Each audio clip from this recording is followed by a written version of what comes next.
a messenger, an envoy, a delegate, a commander. एक संदेश लेके किसी को भेजा गया है, एक राजदूत, एक कमांडर को भेजा गया है.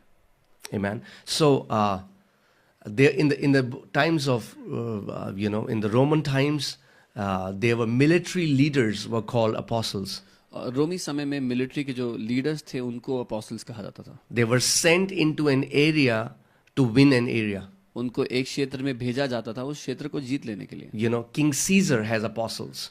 राजा कैसर के अपोस्टल्स हुआ करते थे. In the same way, we have to understand that Jesus Christ is a king.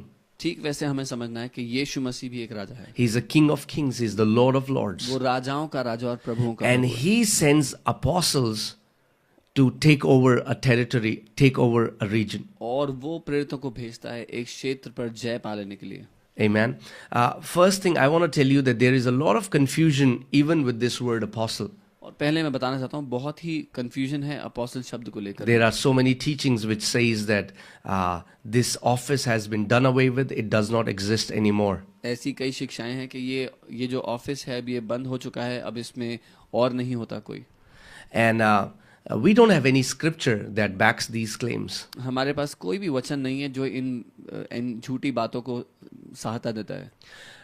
See, we have to understand that there are fivefold ministry offices of grace. Grace is the number of 5 and it represents hand. I mean, like, look at your hand.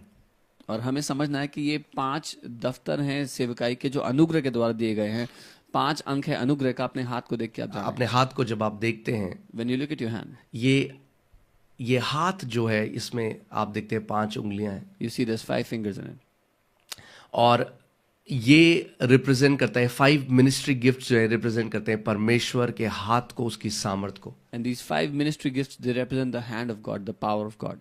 और हम देखते हैं उसमें आते हैं apostles, And it includes apostles, उसमें आता है prophets, भविष्यद्वक्ता, evangelist, सुसमाचार प्रचारक, pastors पासवान, and teachers. और शिक्षक. Right? So अगर जो लोग आज कहते हैं कि apostles नहीं है आज के समय में, अगर apostles नहीं हैं और मैं उनकी बात के साथ एग्री करता हूं, तो फिर बाकी कोई भी ऑफिस नहीं है, फिर पास्टर भी नहीं है, फिर किसी कलीसिया में आप किसी को पास्टर भी नहीं कह सकते.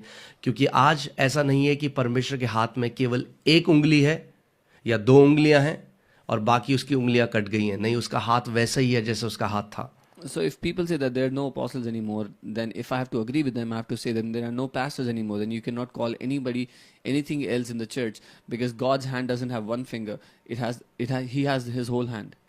Amen. So आइए हम लोग चलते हैं Ephesians